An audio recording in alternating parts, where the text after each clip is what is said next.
Это вторая часть про наш эпичный роуд-трип по Скандинавии. На тыковке с детьми и собакой.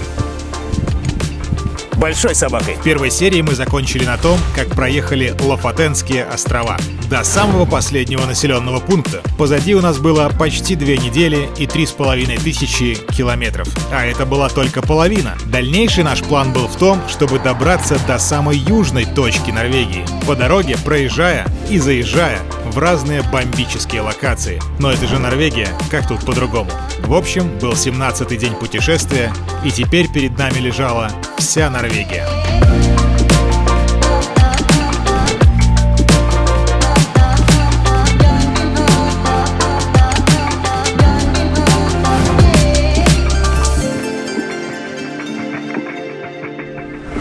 И сразу просьба, обязательно комментировать, оставлять лайки под этим видео, чтобы оно продвигалось лучше и его увидело как можно больше людей. Спасибо. А теперь погнали?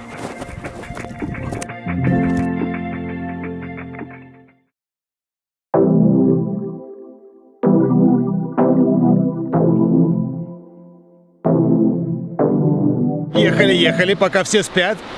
Мы с Гэндальфом увидели очень клевое местечко. Кстати, это уже не первый раз. Это мостик через реку, без дороги. Реально, тут ничего нет, просто шикарный мост. Норвежцы, конечно, радуют такой продуманностью в мелочах. Походу, Гэндальф боится. Гэндальф, ты что, не пойдешь? Ты меня бросишь здесь? Он меня бросил!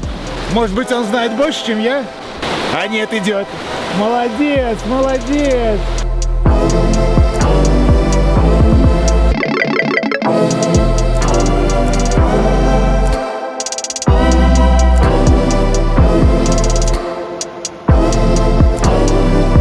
Раздобыл водички? Да. Как он стремался там.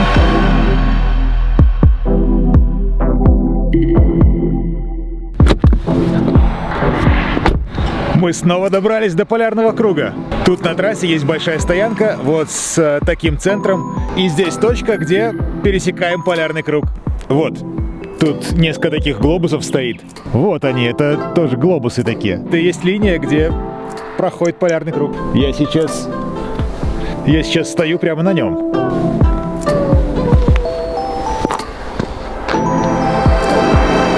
Пересек. Тут пока стоишь, можно раз 500 пересечь туда-сюда. А вот еще один. В 37-м году установлен, кстати. А следующий там в 90-м. И, скорее всего, в 90-м сделали всю эту вот парковку такую прикольную с центром.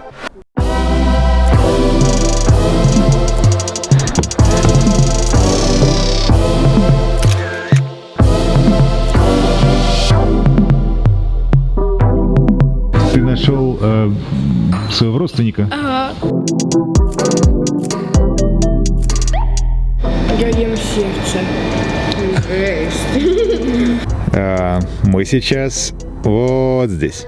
На самом деле очень прикольная и красивая дорога. Здесь, скажем так, малолюдно. Ты едешь по такой долине гигантской. С двух сторон холмы. Даже снег лежит. Облака очень низко. Обалденно. Очень красиво. После полярного круга мы продолжили спускаться вниз. И нашей целью был один крупный город на севере. В города мы заезжали нечасто на нашем пути. Но не считая Копенгагена и Стокгольма, конечно. Но вот этот город мы не могли проехать мимо. Не только потому, что он по дороге, но потому, что это один из важнейших и исторических городов Норвегии.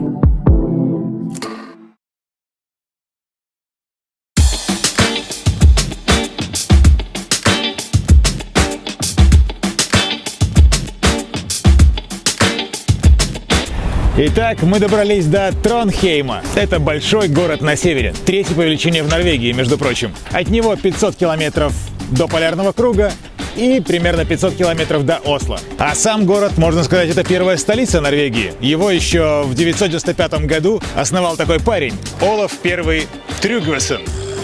Трюгвасон, король Норвегии. Значимая фигура, между прочим. Прикольное местечко он выбрал. Забрался же так далеко, а? А это визитная карточка Тронхейма. Разноцветные домики на сваях. Когда-то были построены чисто с практической точки зрения. Река, весь транспорт, вся торговля, все грузы, все шло через реку. Это было невероятно удобно. А сейчас это популярное туристическое место. И такая вот красота. Но вообще, говорят, в Тронхейме постоянно дожди и туманы. И еще говорят, что здесь не холодно. Зимой не часто температура опускается ниже 12-15 градусов. Хотя, казалось бы, город на севере.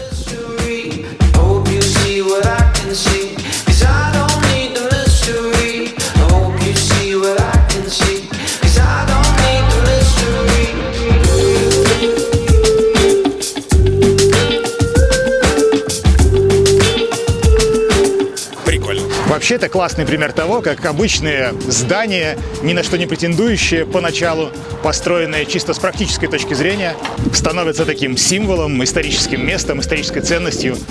Благодаря этому всегда можно проследить, как развивался город, страна, чем занимались предки, скажем так, и так далее. Короче, классно. Люблю я, когда такое происходит.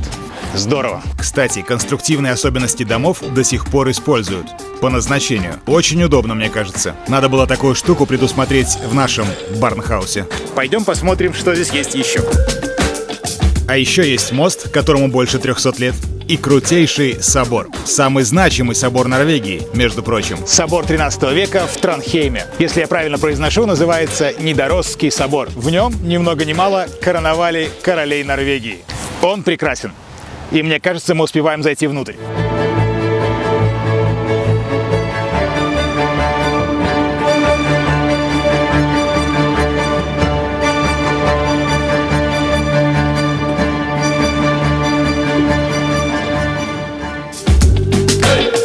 Вообще, в Тронхейме нам понравилось. Какой-то он приятный, уютный, что ли. Хотя, может, просто нам повезло с погодой. Не знаю, как здесь живется большую часть года, но в солнечный день очень хорошо. Мы пришли в кафе, из которого теперь я не знаю, как мы уйдем. Вот эти вот все стеллажи за Олеськой, они про скандинавскую архитектуру. И мне кажется, я потерял жену только что. Олеська, может, пойдем? Ладно, она скоро отойдет. Я пока кофе попью. Может, и не отойдет. А Стефан в Тронхейме купил себе меч Фродо. Жало.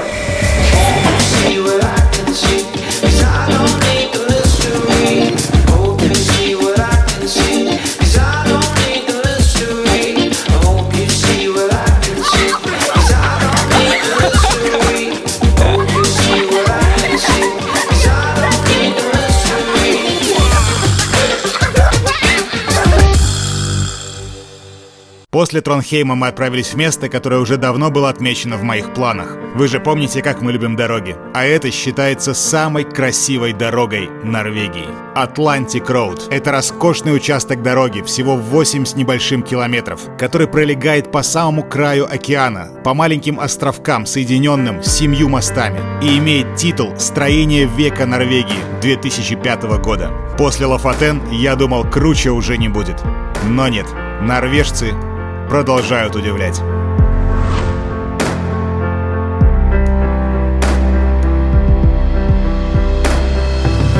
А жемчужина этой дороги — пьяный мост. И это не потому, что он шатается, а из-за его изогнутой и причудливой формы. Под определенным углом кажется, что это не мост, а трамплин или дорога, которая уходит в никуда. Это выглядит эффектно. Кстати, мост весьма знаменит. Тут снимали даже эпизод из Бонда «Не время умирать» 21 года. И много чего еще. Как и Бонд, мы не могли отказать себе возможности прокатиться по мосту пару раз. Туда-сюда. Ну и, конечно, сделать фоточку. Тыковка на пьяном мосту.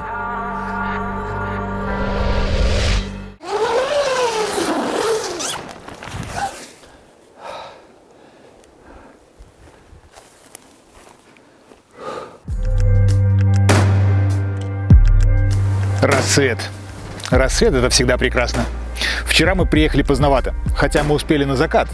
Было очень красиво, но мы не успели поснимать. Немножко.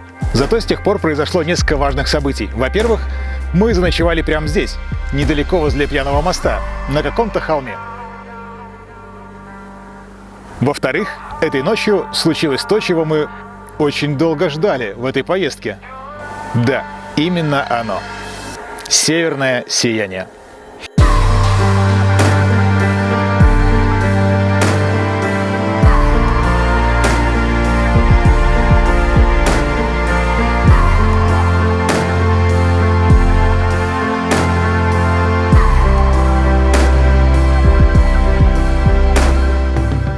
Удивительно, мы ждали северное сияние за полярным кругом, а сейчас спустились ниже Тронхейма и встретили его здесь, на самой красивой дороге Норвегии.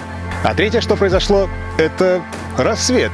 А значит, сегодня будет прекрасная погода. И мы еще чего-нибудь отснимем. Но сначала кофе.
А дальше по плану нам нужно было свернуть в сторону от океанской дороги, вглубь страны. Но для этого необходимо забраться по лестнице. По лестнице троллей. Что вы тут нашли? Здесь могут тролли проходить. Опачки! Тролли — это что-то новенькое. Вот оно. Жесть! Нам туда! Это она и есть, лестница троллей. О, Стефан, ты меч взял? Правильно, правильно, а то здесь тролли ходят.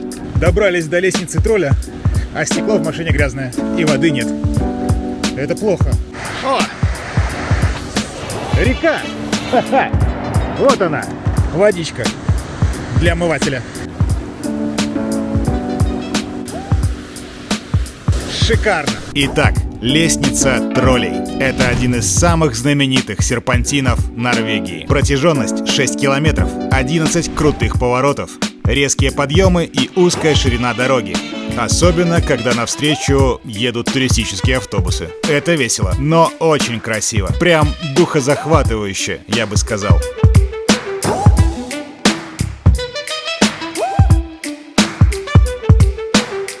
Но основная красота, конечно, наверху. И не только потому, что там крутой вид, но вы только посмотрите на этот туристический центр.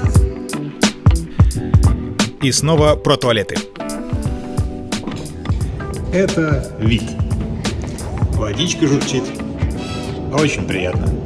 Ну, за внешний вид здесь можно поставить просто 10 с плюсом. Это мужской туалет, женский, а тут еще просто магазинчики. Как так можно было сделать вообще? Чтобы это было так круто? Да, определенно. Как-то вот так должны выглядеть туристические места. Однозначно.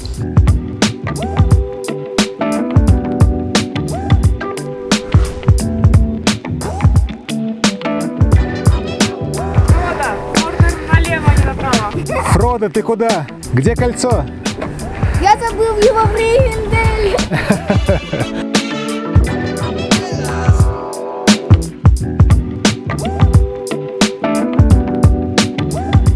Ну что можно сказать? Очень крутое место. Мало того, что оно само по себе живописное и просто невероятное какое-то, то здесь еще все круто сделано, вот прям по-норвежски. Большое количество разных дорожек и смотровых площадок. Не просто смотровых площадок, а таких смотровых площадок, на которые хочется пойти. Но кому не нужны смотровые площадки, можно полазить по горам. Такая опция тоже имеется.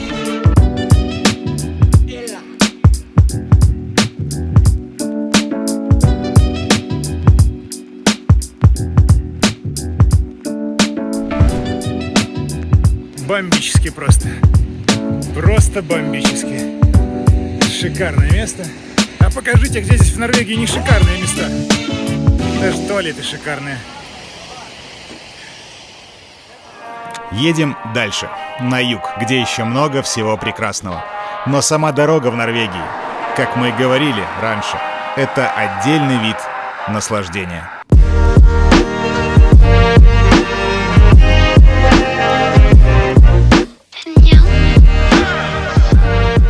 Норвегии невозможно ехать быстро. Во-первых, шикарные виды, которые постоянно заставляют тебя притормозить и зависнуть на какое-то время. А второе — дорога в основном извилистая, двухполосная и с ограничением скорости — 60-70 км в час. В лучшем случае.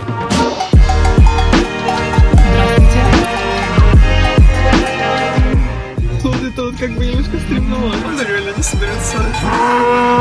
Жесть. Гэндальф, все нормально, дружище. Гэндальф с ума сходит. Превышать в Норвегии тоже не рекомендуется, учитывая штрафы. Мы, кстати, попали разок, нечаянно. Короче, плюс 10 км в Норвегии минус 200 евро, примерно. Это вполне может омрачить впечатление от красивых видов.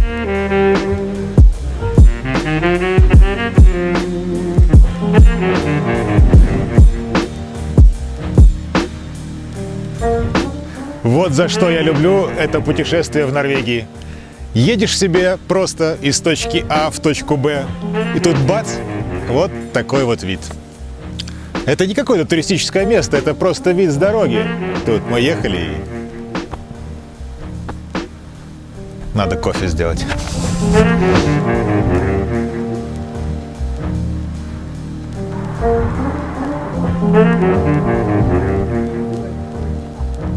Вот так вот, обычная парковка, а здесь Экскалибур торчит. Ну что, никак? Походная горелочка — это главная вещь в любом роуд-трипе. Мы не всегда жарим в дороге креветки, но, кстати, в Норвегии морепродукты сравнительно недорогие. Можно брать. По мере продвижения в южную часть Норвегии мы стали чаще ставить палатку. В начале сентября по погоде это вполне норм. Занимает, конечно, немного время, но экономит семейный бюджет, что важно в Норвегии. Вот такая уютная у нас хатка. Есть спальня на 4 койки и гостиная. Ну, короче, ладно.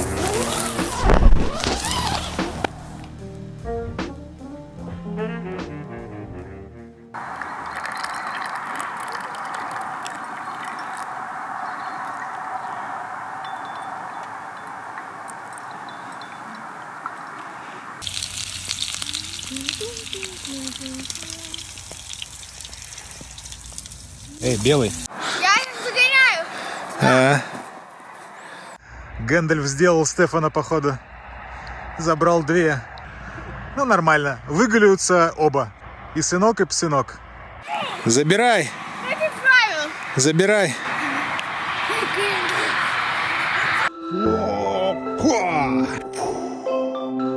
Есть, четко.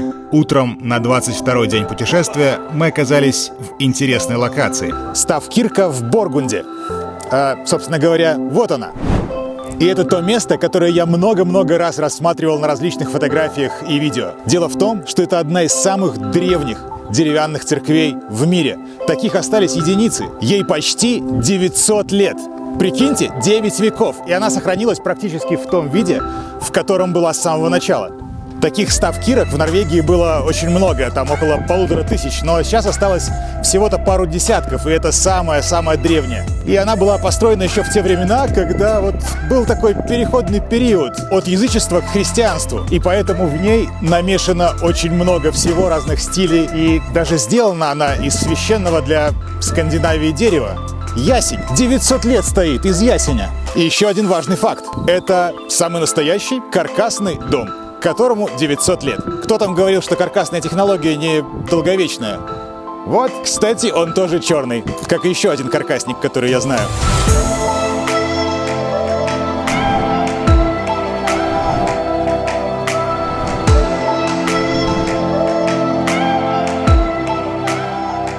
Вообще, изначально она не была черная.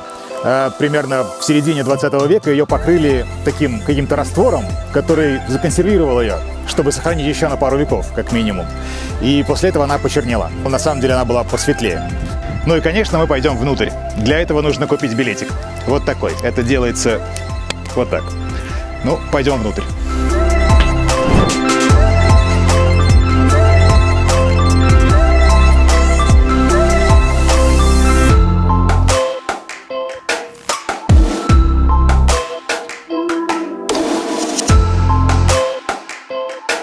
Вот такая вот церковь. Здесь, кстати, через эту долину проходила историческая дорога, она так и называется, историческая тропа. Викинги здесь ходили туда-сюда. А эта деревянная церковь построена на самой заре норвежского государства, королевства. Очень рады, что сюда заехали. Кстати, в этой поездке у детей открылась любовь к музеям и к историческим местам, особенно у Стефана. Это, кстати, после музея с кораблем, музея Васа в Стокгольме. Их это так впечатлило, что теперь они ждут каждое историческое место, каждый такой музей с нетерпением. Построенных церквей сегодня по-прежнему стоят 28. Ставкирка Боргунд сохранилась без особых изменений. 1877 год Ставкирка Боргунд была куплена Обществом охраны старинных памятников Норвегии. Здесь, кстати, тоже есть небольшой музейчик, маленький, рядом, где они тоже все уже облазили, перефоткали, пересмотрели. В музее рассказано про историю церкви, находки, а еще про технологию, по которой была построена эта церковь. Там есть магазинчик, кафешка и столики на улице есть. В общем, очень приятное место.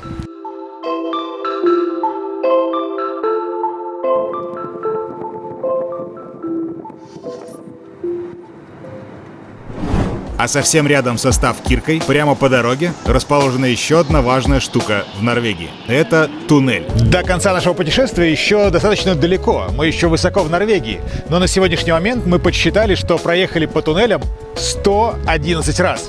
Нарыли так нарыли. Но самый известный из них – это Лердальский туннель.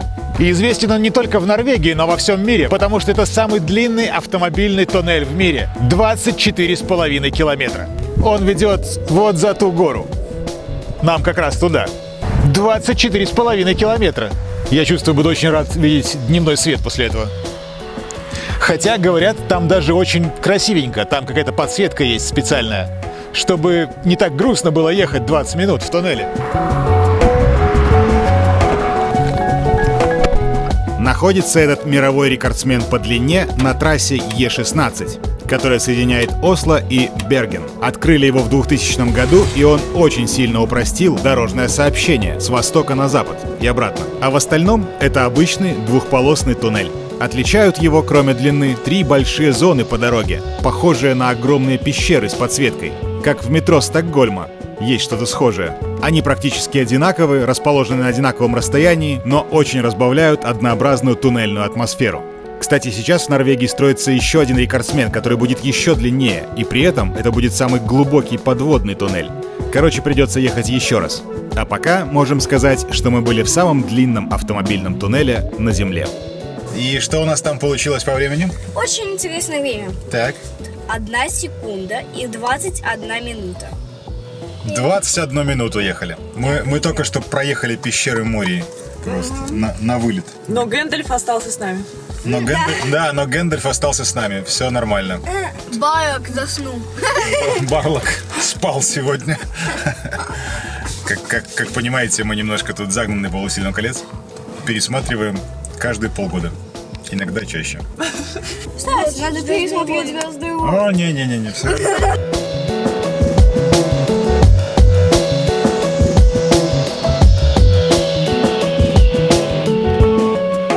Еще одна нереально крутецкая смотровая площадка. Она находится сразу после самого длинного туннеля. Только свернуть чуть-чуть в сторону и проехать по серпантину. Мы, кстати, специально поднялись по нему, чтобы посмотреть эту площадку. Смотровая площадка Стегастайн. Опять-таки, если правильно произношу. Но вы только посмотрите на это произведение искусства.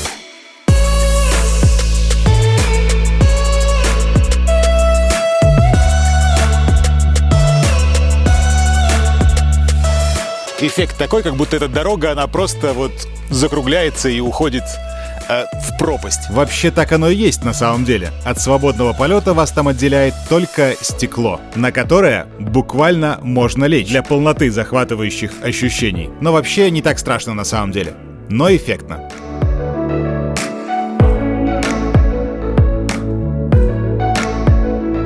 Ну и место, где она расположена, просто космическое. Это вид на Аурландсфьорд, который внесен в список всемирного наследия ЮНЕСКО. Там даже вот такие лайнеры ходят, что тоже очень красиво. Короче, доберетесь до Лердальского туннеля, смотровую площадку и Ставкирку. К просмотру рекомендуем. Так, еще один супер-пуперский туалет. Это, кстати, крашеный бетон. Крашеный бетон в черный цвет. Как это обалденно выглядит. Олеська, тебе нравится? Да, там еще панорамное окно. Где? Внутри туалет. А в мужском не было.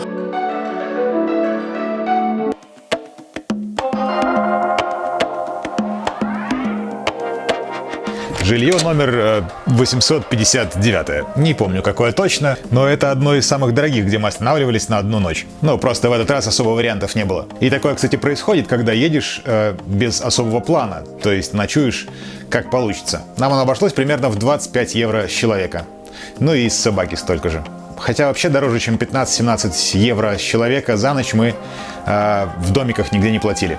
Здесь получилось дороговато, но оно очень клевое. Тут есть все. Даже есть лоджия с видом на фьорд, который, впрочем, закрывает дерево. Утром был шикарный рассвет где-то там, который я не снял. Да, мы не все успеваем снимать. Хотя я стараюсь, но тяжеловато как-то получается. Шикарное окно, стол. Здесь спали дети, а вот там мы. И еще есть все удобства. Есть плита, холодильник, чайник, микроволновка. Ну и самое положительное для нас — здесь можно остановиться с собакой, что можно не везде. И да, за Гэндальфа приходится платить как за еще одного человека. Ну, еще один член семьи. В общем, вот такой вот домик. Ну, наш роуд-трип продолжается, и надо ехать дальше.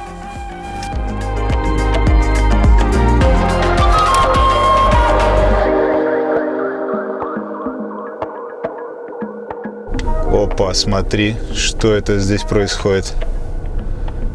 Походу, меня вызывают на поединок. Ну ладно, сразимся.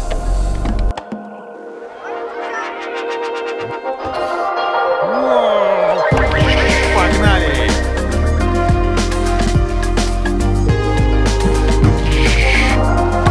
Похоже, что это мат.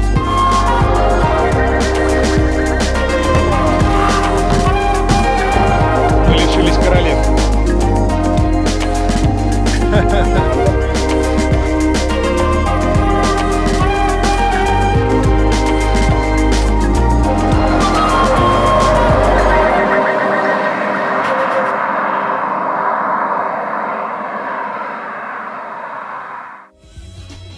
И еще пару слов о дороге. Дорога в Норвегии имеет несколько составляющих, кроме наикрасивейших видов. Первое — это мосты. Пьяный мост, например, шикарный. На Лофотенах это вообще было что-то нереальное. Да и по всей Норвегии. Мосты шикарные. Второе — это туннели, включая самый длинный автомобильный туннель в мире. Но когда мосты и туннели уже бессильны, остается паром. Да, когда едешь по Норвегии, дорога неизбежно упирается в шлагбаум, за которым тебя ждет паром. Страна так изрезана фьордами и заливами, что просто невозможно прорыть туннели везде и прокинуть мосты. Но если честно, это делает путешествие по Норвегии еще более увлекательным и красивым.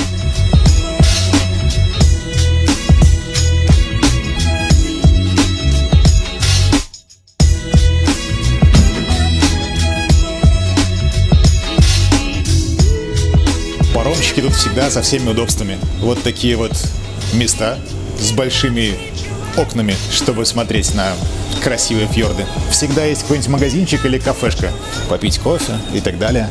И всегда есть розеточки, между прочим. А это шкаф со спасательными жилетами. Я надеюсь, не понадобится. Ну и комфортные, прекрасные туалеты. А вид? Но вообще паром прикольная штука тем, что это как такая маленькая остановка на минут 15-20, причем со всеми удобствами, кафешкой, туалетом и прекрасным видом. Вот таким. На закате это вообще бомбически.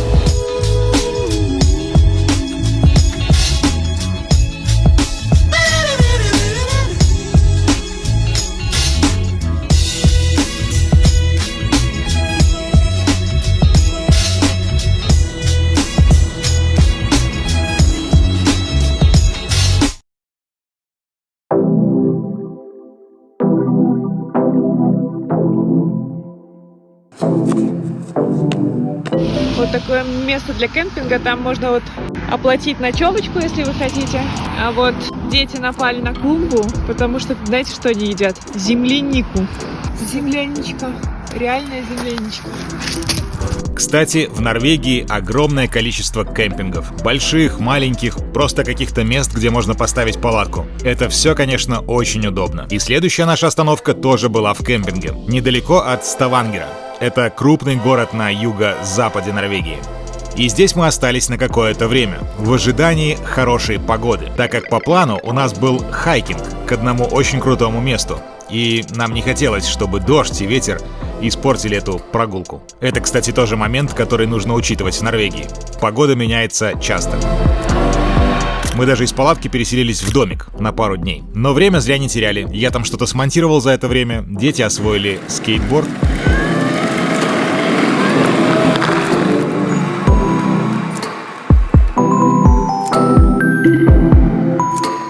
Гэндальфу тоже было где разгуляться. Гэндальф любит большие игрушки. Но еще там мы реализовали обязательный пункт в программе путешествия по Скандинавии — покататься на лодке по какому-нибудь красивому озеру. И такое как раз примыкало к нашему кемпингу.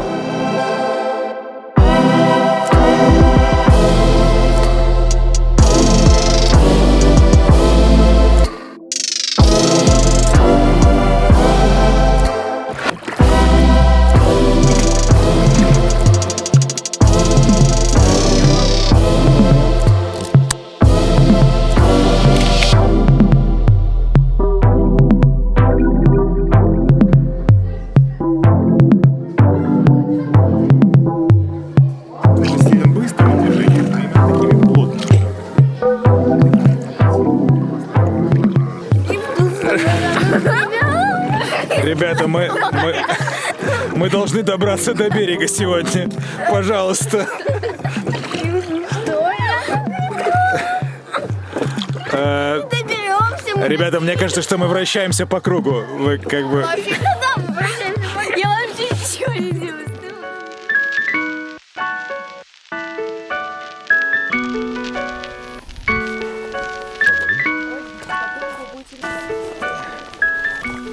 Сегодня мы приехали на еще одну топ-локацию Норвегии. Кафедра проповедника. Есть только небольшая проблема. Тут всегда многолюдно. А сегодня единственный день, когда мы могли сюда подняться и когда хорошая погода — воскресенье. Чувствую, будет аншлаг.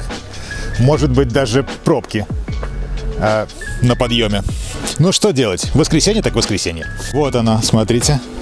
Жалко, что перил нет. Жалко, что перил нет. С пилами неинтересно, Стефан. Мне кажется, будет примерно вот так. Там. Добраться до кафедры, как и до многих других таких мест, можно только пешком. Но тут достаточно лайтово. Всего 4 с небольшим километра в одну сторону. Мы на парковке номер 1 благодаря этому разобралась. Фродо, ты как? Фродо уже устал? Но мы отошли 10 метров от туристического магазина. Ты чё? Ты нашла грибы? Да. Не, у нас сегодня не грибы по плану. Идем вперед. Стефан, Фродо смог, и ты сможешь. Вперед! Там роковая гора, нужно бросить кольцо туда. Этот маршрут действительно не сильно сложный. В сравнении с 2 другими популярными местами в Норвегии. До знаменитой горошины в одну сторону 6 километров, а до языка тролля, который бесспорно прекрасен, 11. И если вы, как и мы, путешествуете с детьми, то из этих 3 кафедра — отличный вариант. Хотя, наверное, самый загруженный. Знаете, этот лес мне напоминает лес из «Властелина колец» первой части, там, где была схватка первая с орками, там, где Боромир напал на Фродо. Стефан, надеюсь, на тебя никто не нападет сегодня. Ты ж кольцо забыл. Нормально все. Гигантские камни, гигантские валуны, сосны, рельеф. Просто фантастика. Обожаю такой лес. Просто обожаю. Давай, дружище. Вот эти вот палки, они помогают, на самом деле. Они распределяют вес на руки немножко. Здравствуйте. Здрасте, здрасте. Вот мы здесь. Пока.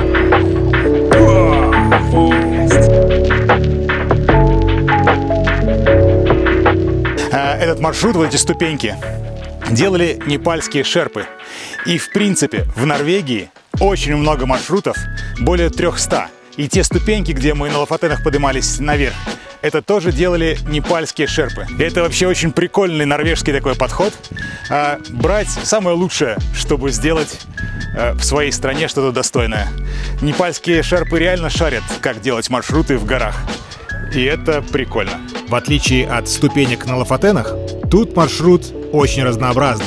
Где-то это просто прорубленная в камнях дорога, где-то заботливо выложенные ступеньки, местами деревянные мостики или просто деревянный настил. Короче, тут просто прогуляться кайф, без учета того, что тебя ждет в конце маршрута. Так, мы уже поднялись вот сюда. Высота обрыва 604 метра. Круто. Короче, это такая вот прикольная будочка. Там есть даже печка. Я так понимаю, зимой или если дождь, можно сделать небольшой привал.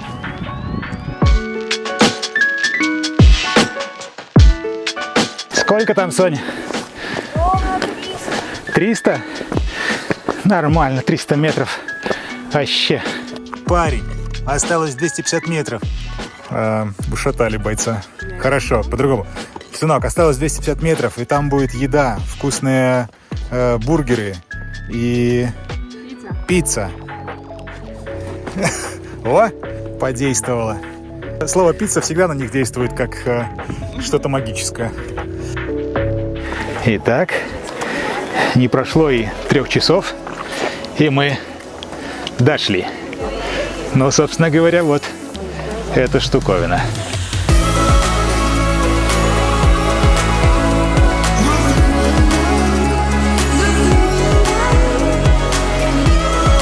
Брейкестулен, что означает «кафедра». Этот уникальный природный утес высотой 604 метра имеет квадратную вершину и практически плоскую поверхность. Ну и, конечно, как сказал Стефан, никаких перил. Этим мне нравится Норвегия. Никаких перил. Кафедра – одна из самых знаменитых достопримечательностей Норвегии. И даже огромное количество туристов не делает ее какой-то попсовой. Такую красоту даже туристами сложно испортить. Ну, разве что перилами. Здесь любят делать всякие штуки, прыгать с парашютом, проводить венчания, снимать рекламу и кино. Вот в «Миссия невыполнима 6», например, Том Круз удачно сюда приземляется.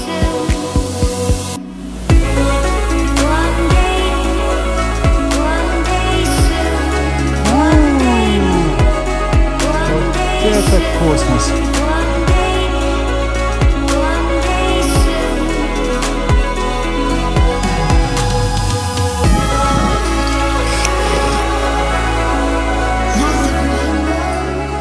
Вкус победы, да, ребята? Кофеек на вершине фьорда. Всегда мечтал. С видом на кафедру проповедника. Шикарно. Но кофе — это была только часть плана. В задачах еще были самые эпичные сосиски, победный танец на вершине, конечно, и фоточка, как на буклете. Это тут вообще обязательно. Ожидание, реальность.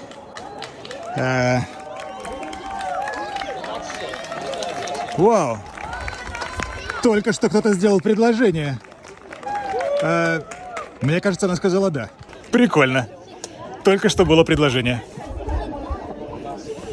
Кстати, вот это самый удачный вид.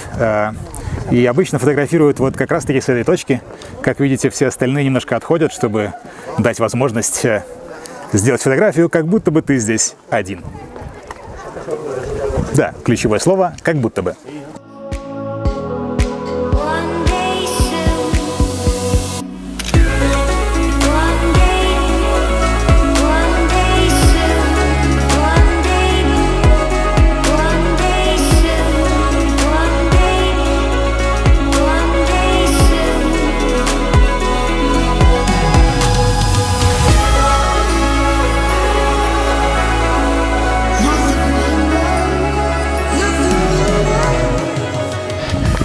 Ну, мы выполнили все поставленные задачи. Поднялись, застали крутой свет, попили кофейку, сделали эпичную фоточку. Теперь нам предстоит 4 километра вниз и, кстати, почти ни одного туриста. Прекрасно. Ну что, довольны? А как тяжело было подниматься, а? Я думал, тащить вас придется.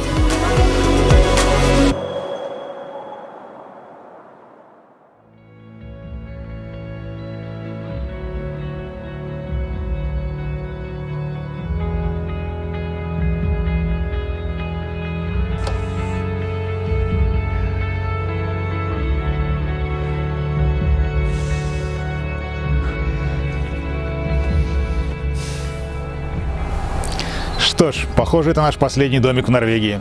Сегодня отправляемся в Кристиансан на паром в Данию. И как бы грустно не было, но на этом наше путешествие подходит к концу практически. Но этот месяц был удивительный. Просто прекрасный. Я буду скучать.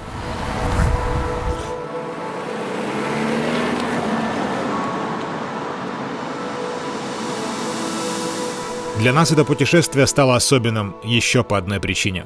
Перед этим мы месяц провели в нашем доме, в котором не были целый год. И затем снова уехали. Есть вероятность, что навсегда.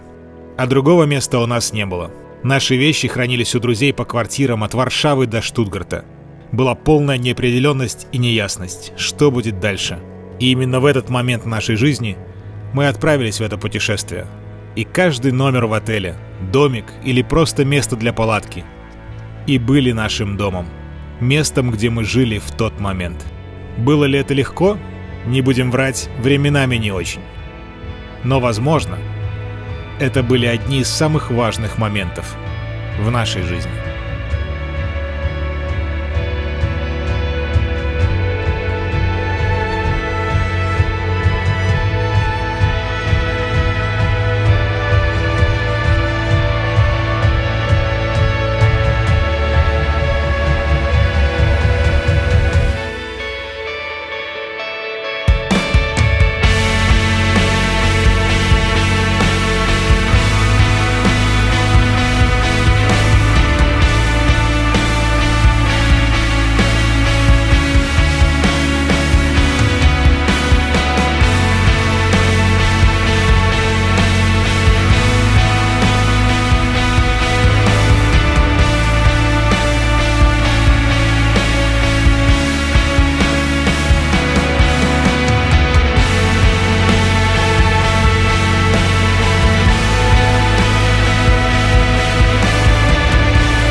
В инстаграме потом напишешь, это я придумала.